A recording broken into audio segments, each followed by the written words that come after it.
আসসালামু আলাইকুম রহমতুল্লাহি ওবরকাতুহু। সম্মানিত দর্শক, আওয়ামী লীগ আসলে কী করছে, কী করবে, আওয়ামী লীগের ভবিষ্যৎ কী? এটা নিয়ে আওয়ামী লীগের লোকজনের যত না চিন্তা, তার চাইতে আওয়ামী লীগ বিরোধী যারা শক্তি, তাদের সারাক্ষণ এক ধরনের মাথা ব্যথা কাজ করছে আওয়ামী লীগকে নিয়ে। আওয়ামী লীগকে নীরব করার জন্য, নিস্তব্ধ করার জন্য, আওয়ামী লীগের গতিপথ রুদ্ধ করার জন্য যা কিছু করা দরকার সব কিছু করা হচ্ছে। যেমন ধরুন, পদ্মা নদীতে বাঁধ দেওয়া হয়েছে। কী বাঁধ দেওয়া হয়েছে? ফারাক্কা বাঁধ। আওয়ামী লীগের ফ্লো যাতে পদ্মা নদী দিয়ে আসতে না পারে, এজন্য উজানে, রাজনীতির উজানে এরকম ১০০টি ফারাক্কার বাঁধ সরকার তৈরি করে রেখেছে। কিন্তু এরপরেও আওয়ামী লীগের জোয়ার, আওয়ামী লীগের ঢেউ সমস্ত সেই বাঁধের যে উচ্চতা সেটাকে অতিক্রম করে তারা রাজনীতির নদী, নালা, খাল, বিল সব টইটুম্বুর করে ফেলছে। কেন কেন কেন? আবার ফারাক্কা বাঁধের সাথে আরও বড় কয়েকটি বাঁধ রয়েছে, যেমন আসওয়ান বাঁধ, খুব বিখ্যাত একটি বাঁধ। এরকম আসওয়ান বাঁধ তৈরি করা হয়েছে তাদেরকে ঠেকানোর জন্য, তারা যেন আসতে না পারে। যেমন প্রকৃতির ভারতবর্ষকে সেই পৃথিবীর সমস্ত আক্রমণ থেকে বাঁচানোর জন্য ৩টি রক্ষা কবচ রয়েছে। একটি হলো হিন্দুকুশ পর্বত, মানে যেই হিন্দুকুশ পর্বতমালা শুরু হয়েছে সেই হিন্দুকুশ পর্বতমালা অতিক্রম না করে কেউ ভারতবর্ষে আসতে পারবে না, খুবই দুর্গম। এবং এই হিন্দুকুশ পর্বতমালা যাকে বলা হয় ভারতের একটা রক্ষা কবচ। তো ওদের আওয়ামী লীগকে ঠেকানোর জন্য জামাত, বিএনপি, এনসিপি, ইনুস এরা সবাই মিলে তাদের আসার পথে বড় বড় হিমালয়, কিলিমানজারো, আল্পস, হিন্দুকুশ পর্বত এরকম অসংখ্য বাধা তৈরি করে রেখেছে। সেই বাধার মধ্যে তারা এখন সরকারিভাবে নিষিদ্ধ, তারা এখন সংসদের আইন দ্বারা নিষিদ্ধ। তাদের বিরুদ্ধে পত্রপত্রিকা যেভাবে লিখে বলে যে ঘৃণা তৈরি করা হয়েছে, কিন্তু তারপরেও যেভাবে সেই নেপোলিয়ন বোনাপার্ট আল্পস পর্বত অতিক্রম করে ইটালি আক্রমণ করেছিলেন, তারও ২০০০ বছর আগে, অর্থাৎ নেপোলিয়ন বোনাপার্টের ২০০০ বছর আগে মহাবীর হানিবল তিনি এই আল্পস পর্বতমালা অতিক্রম করে স্পেন থেকে তিনি ইটালিতে এসে উপস্থিত হয়েছিলেন, রোম আক্রমণ করেছিলেন এবং একটা যুদ্ধে ৮০,০০০ লোকে মেরে ফেলেছিলেন। দ্যাট ওয়াজ দ্য, মানে বলা হয়, miserable worst night fair ever made in the decisive battle around the world. তো যাত্রাপথে প্রকৃতি অনেক কিছু তৈরি করে রাখে, কিন্তু যারা এই বাধা অতিক্রম করতে পারে তারা তছনছ করে দেয়। চেঙ্গিস খানের জন্য দুটো বাধা ছিল।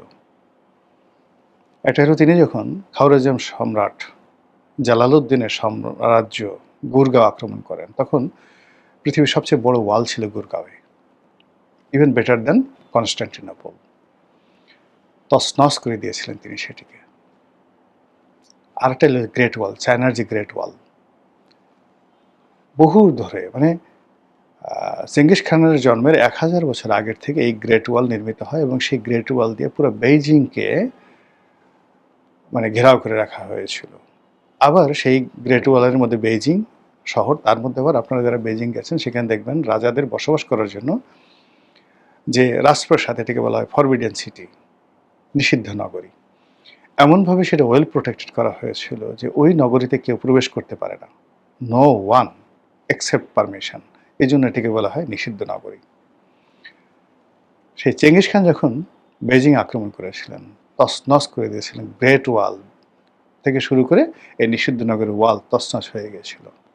এখন আওয়ামী লীগের বিরুদ্ধে যে সকল গ্রেট ওয়াল তৈরি করা হয়েছে, যে সকল নিষিদ্ধ নগরী তৈরি করা হয়েছে, the great wall of Constantinople, the great wall of Gurgaon তৈরি করা হয়েছে, সেইগুলো অতিক্রম করে ছাত্রলীগ জয় বাংলা বলছে, যুবলীগ জয় বাংলা বলছে, মাইরে ফেলাবো, খাইয়ে ফেলাবো বলছে, পোস্টার টানাচ্ছে, মিছিল করছে।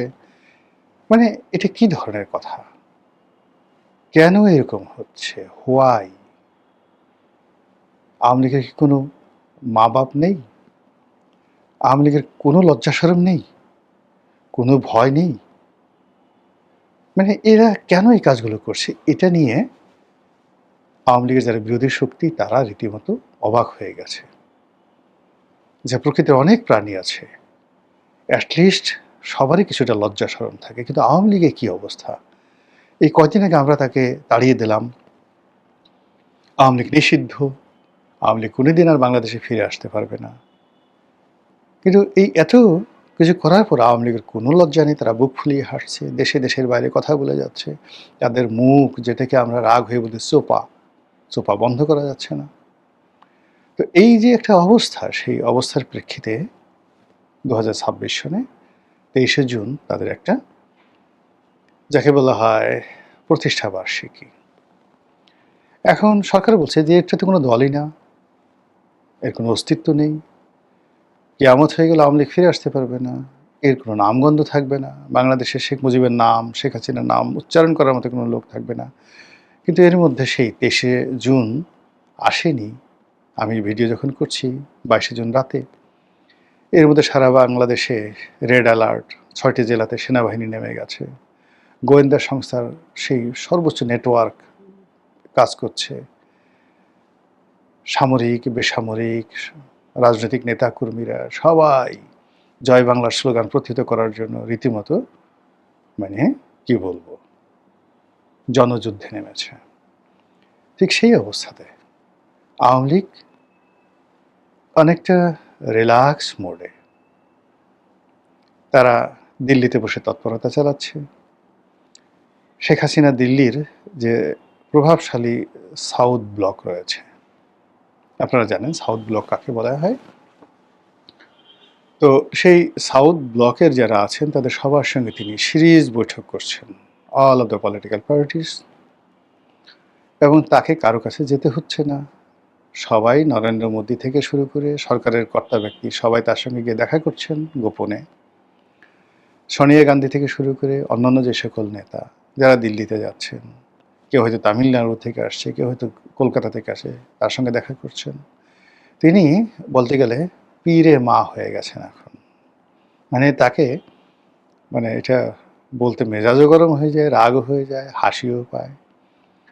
আমরা একটা সময় হেসেছিলাম খুব, যে মোজাম্মেল বাবু, সাংবাদিক মোজাম্মেল বাবু শেখ হাসিনাকে খুশি করার জন্য বলেছিলেন যে নেত্রী, আমাদের খুব দুঃখ হচ্ছে, আমরা বোধহয় আপনাকে হারাতে যাচ্ছি। তো শেখ হাসিনা খুব আশ্চর্য হয়ে গেলেন, অবাক করা কথা, এ কি নেগেটিভ বললো না পজিটিভ বললো? আচ্ছা কেন কেন কেন কেন হারাতে যাচ্ছি কেন? তখন বললেন যে আপনি তো এখন আর আমাদের জাতীয় নেত্রী নেই, আপনি এখন আন্তর্জাতিক নেত্রী হয়ে গেছেন, এই জন্য এখন আপনি বিশ্ব নিয়ে চিন্তা ভাবনা করবেন, আমরা তো আর আপনাকে পাবো না। তখন শেখ হাসিনা হেসে দিলেন, বলে কি বালক, এ কথা কি কেউ বলে? আচ্ছা রাখো রাখো রাখো রাখো, খুশিতে টকবক। আচ্ছা দেখেন, সেদিন যেটা স্যাটায়ার করে মোজাম্মেল বাবু বলেছিলেন, এখন ঠিক সেম জিনিসটাই ঘটনাটা ঘটছে। আমেরিকা বলছে, আমেরিকান রাষ্ট্রদূত বলছেন আমরা সবার সঙ্গে যোগাযোগ করছি।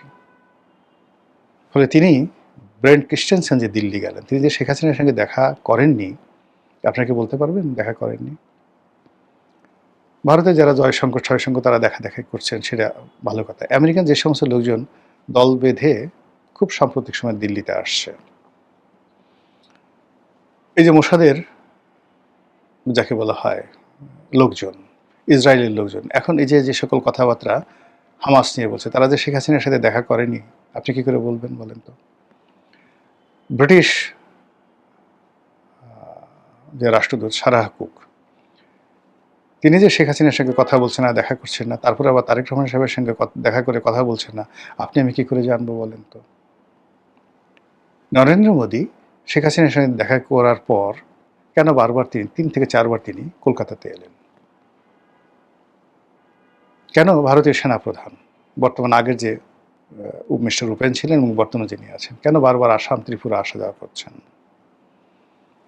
ফলে শেখ হাসিনা ওখানে বসে তিনি কি করছেন দিল্লিতে বসে, এটা সরকারকে জানতে হবে, আমাদেরকে জানতে হবে। না জানা পর্যন্ত আমরা কিন্তু স্বস্তি পাচ্ছি না।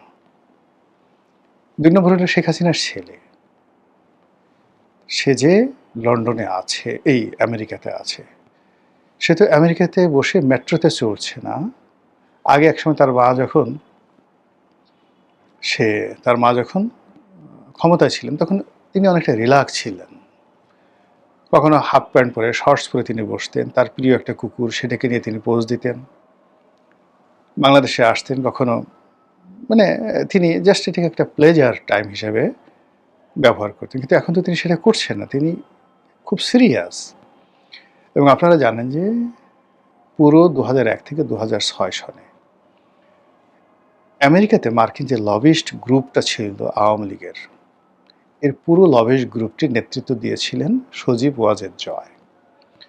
তার প্রেক্ষিতে আমেরিকার যে গ্রুপটি, যারা এসে বাংলাদেশের রাজনীতিতে এস্টাবলিশড হয়েছিলেন, তাদের মধ্যে আমি নাম বলি, জনাব অর্থমন্ত্রী মুহিত, আবুল মাল আব্দুল মুহিত, তার ভাই ডক্টর এম এ মোমেন, তার সঙ্গে সঙ্গে যে সকল আমেরিকান লবিস্টের লোকজন রয়েছেন, সেই ডক্টর তৌফিক এলাহি, মশিউর রহমান, ডক্টর মশিউর